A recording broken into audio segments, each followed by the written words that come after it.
Hey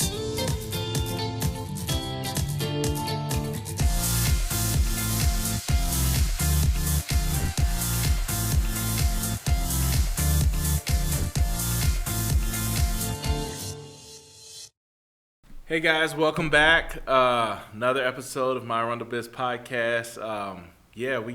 We got some good stuff for you here today. It's a pleasure having this gentleman here, and I'll let Steve do the introduction. But Love my intros. But this is going to be one to watch. All right, so without further ado, I'm pleased to introduce everyone out there to Kratos.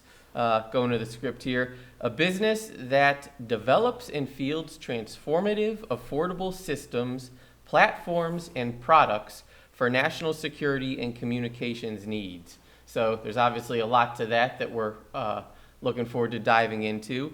So we're pleased to introduce you to Josh Peterson, Senior Vice President of Space and Missile Defense Systems for Kratos. So Josh, welcome to the podcast. Thank you very much. It's nice to be here. Awesome.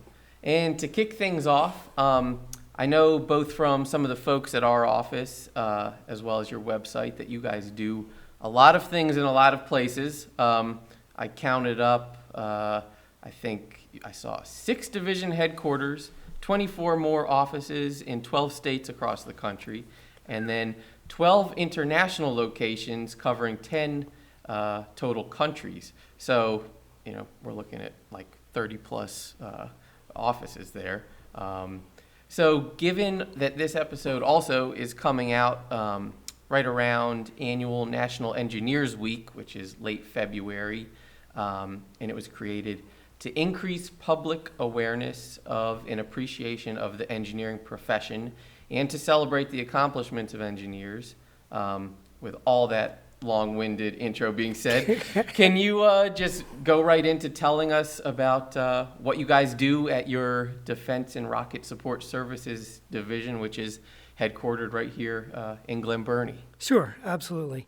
And thank you again for having me. So over at our location in Glen, Burnie, we have the headquarters of Defense and Rocket Support Services, which oversees some of our businesses, not only here in Glen Burnie, but also in Alabama. So we have an office in Birmingham, Alabama, that does advanced material testing for products. Think of like heat shields on satellites or re-entry vehicles and that kind of thing. Yeah.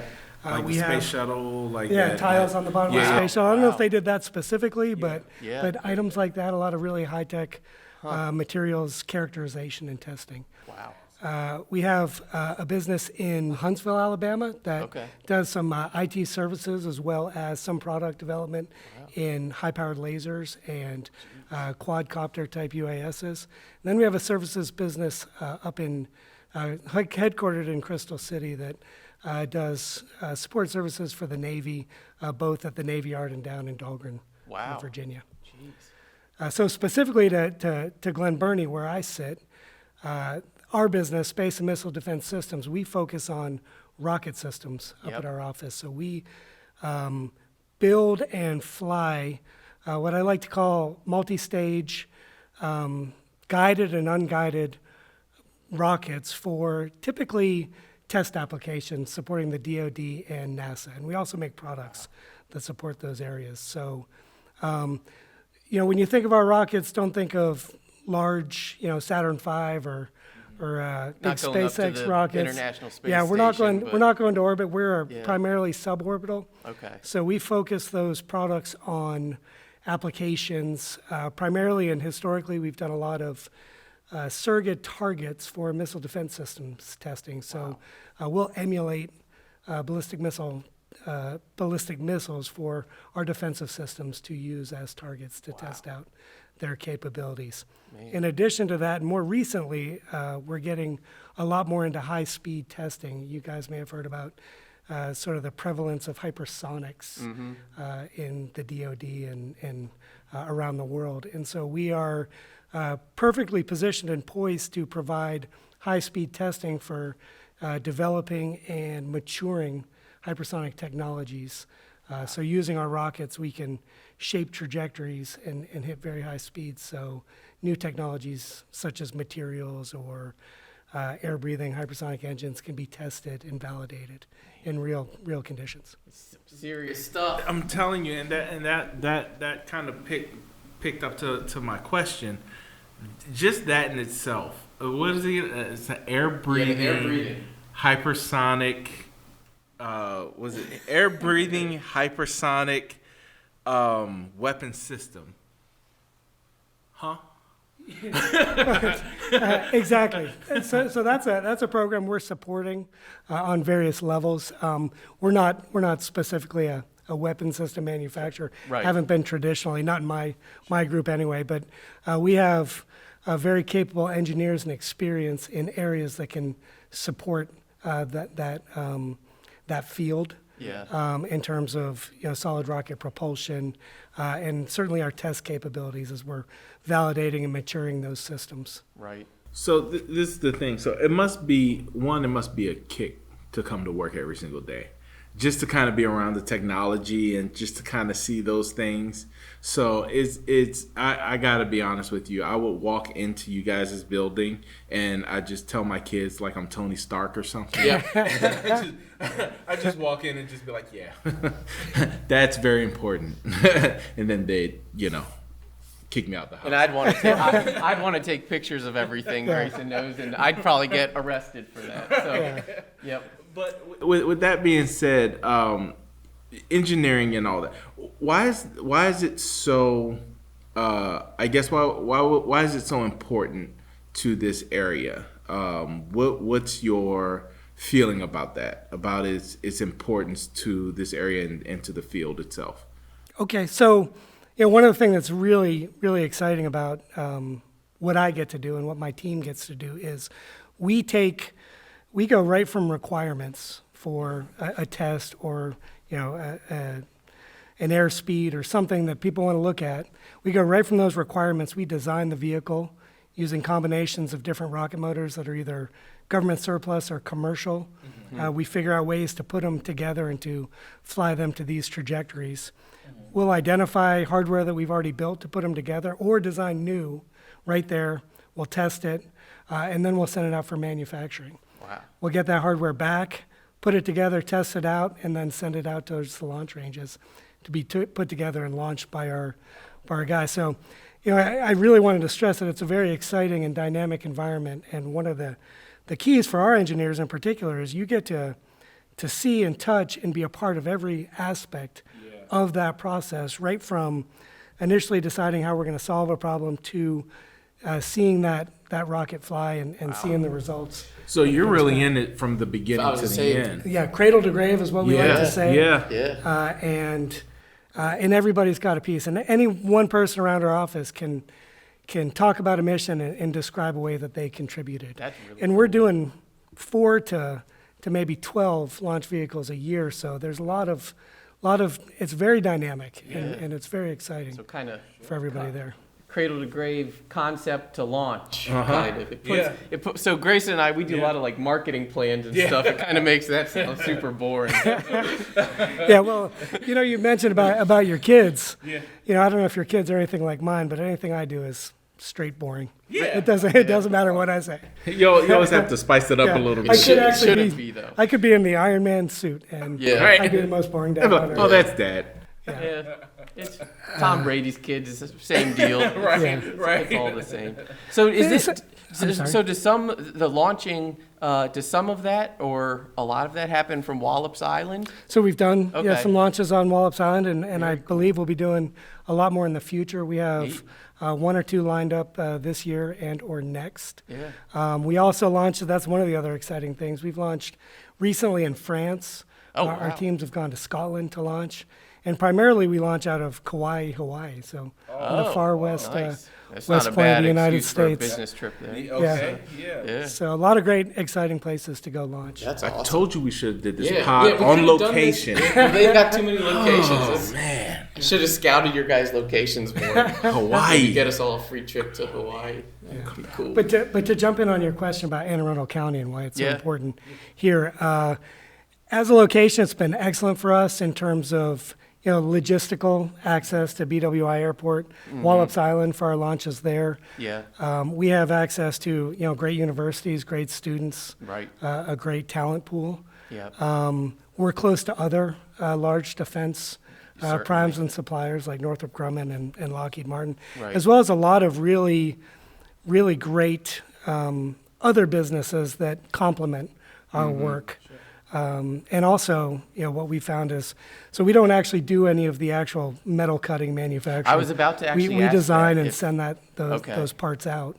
But we've got a great network of local manufacturers and machine shops in the area. That's awesome. That we leverage to meet our very rapid schedules for Yeah. turning out these products and doing these tests. Yeah, well, I know even before joining AEDC, I'd heard the phrase tech hub by the bay, and Yeah. I know that's, Yeah. I think it originated with Yeah, with us. AEDC, Yeah. and that's a lot of the reasons for it.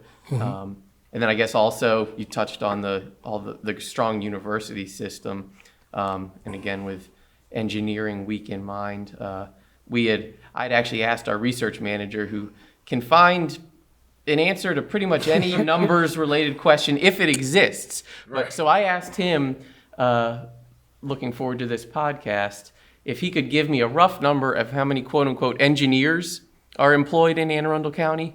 And as you can probably guess, it's way too broad of a term. Engineers It is. is It's a very broad term. There are, I think, even just with what the, I guess, Census Bureau listed, there were like 30 different kinds. There's even agricultural engineering, everything. Civil, agricultural, environmental. Yeah. So with all that in mind, I guess, is it mechanical engineers that you guys mostly employ? as the blanket term? So we have we employ a broad range of engineers in the sort of traditional disciplines you would think about for what we do. So certainly mechanical engineers, electrical engineers, aerospace engineers to a large extent, and systems engineers for bringing that whole process together. Okay. Um, Some you know, software too, I guess, right? A little bit, but we kind of rely on the larger corporation. We don't really house the software and networking engineers where we sit. Right.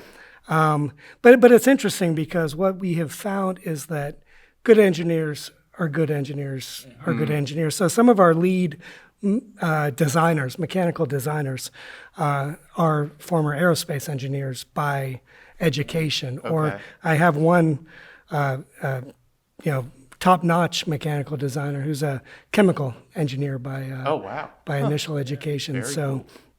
It's just, we're looking for smart people who like working in a dynamic environment, Right. and are up for a challenge. Yeah. Like we said, it's got to be an exciting place to go home from and tell your kids what you did every day, even if they they don't share maybe telling excitement. somebody else's kids. My kid doesn't want to hear about it. Yeah, that's awesome. It's the hardest job. You can go to work and save the world. You go home and try to impress your kids. You just can't. You just can't. Well, let's dive in a little more into that. So, what are some things that obviously you guys stay very busy and are probably constantly looking for highly skilled, highly educated engineers of all types.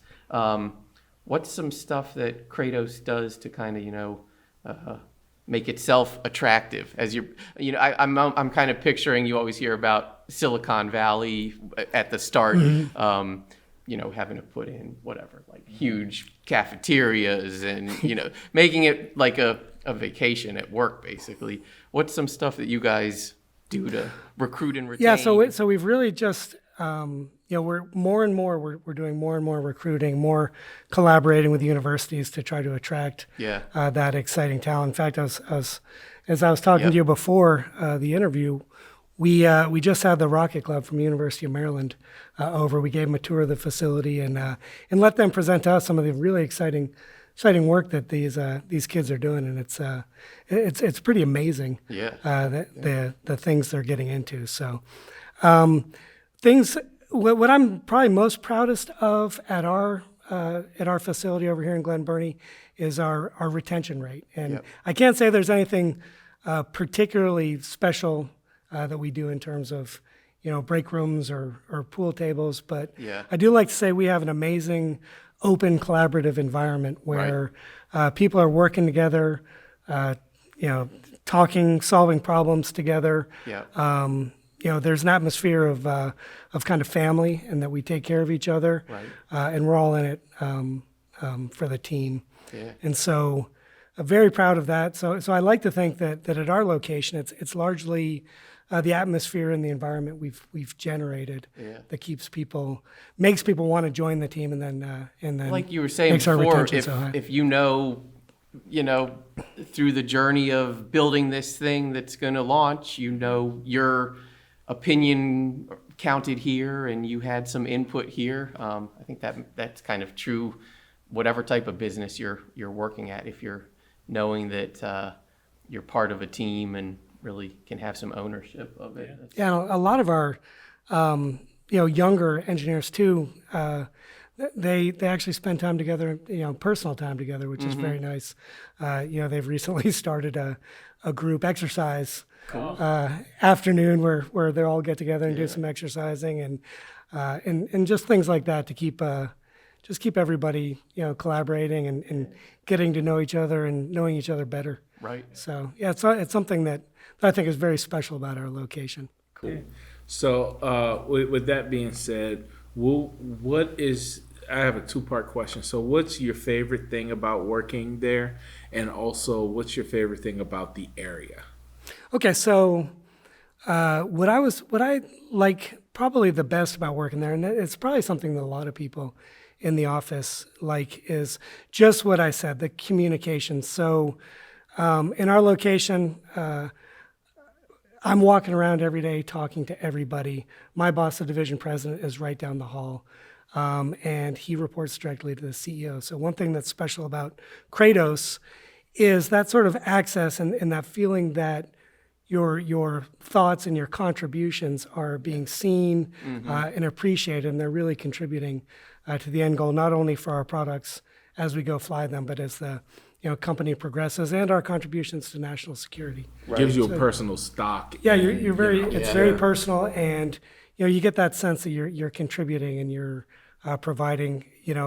One thing we focus on is being transformative technologies affordably. So the more we can work towards that goal, and we can see how we're contributing to doing that for the company and then providing that to the U.S. government and our taxpayers is really rewarding. Yeah. Around Anne Arundel County, it's just a great place to be. The access is it's hard to beat. So you got Baltimore, you have Washington D.C. and Annapolis.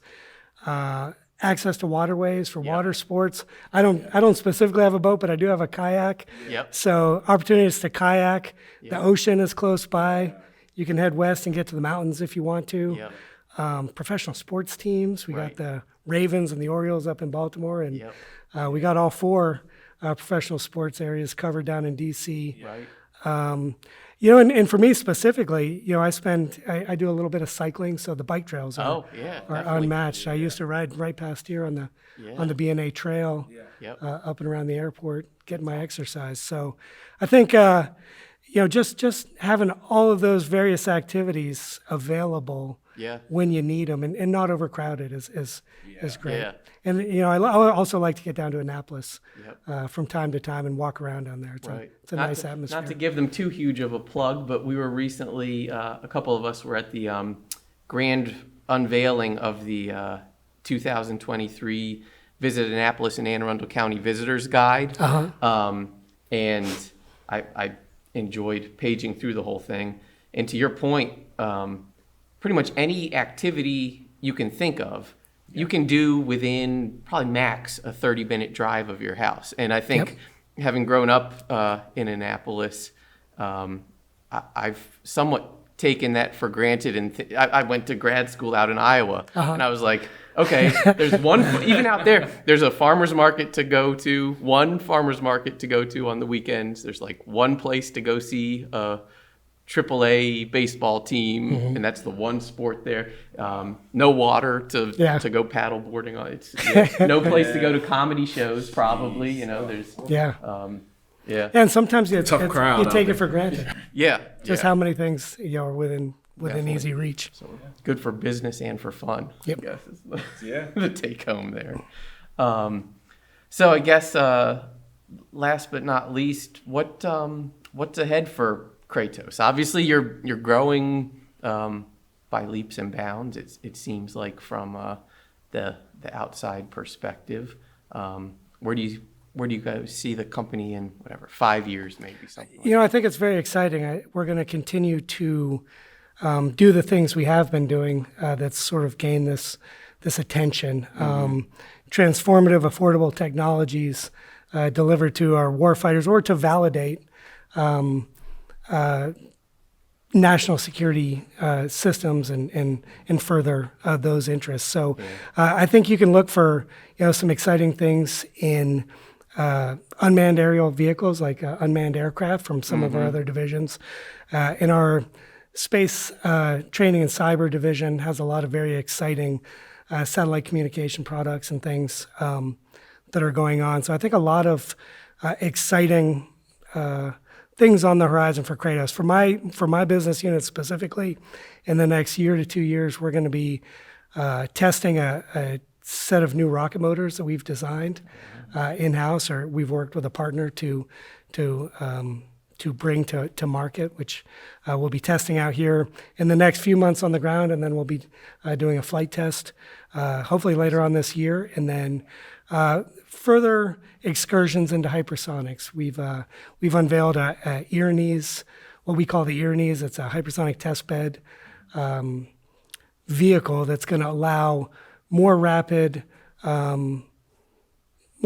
testing of these hypersonic technologies to get them to market, get them matured as quickly as possible. So a lot of very exciting things for all of Kratos and for my business unit just in the next couple of years. That's awesome. Yeah. Awesome, man. Hope to see some pictures of some. Looking forward to it.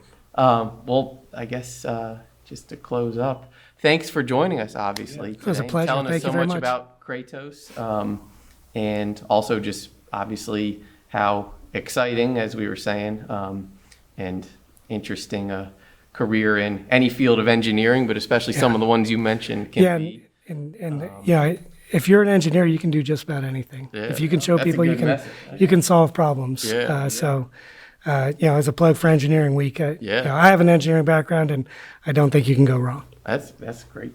Great, I agree. And where should everybody go to learn more about you guys? Follow all your exciting happenings. If you want to check out Kratos, you can visit the website at www.kratosdefense.com. All right, awesome. And as a reminder, everyone out there, just be sure to follow us on all of our platforms. Watch our podcasts on YouTube and Facebook. Listen to them wherever you get your pod, and stay up to date on all of the latest economic development news, again, on Facebook, Instagram, LinkedIn, and Twitter. And we'll see you next time. Bye, everybody.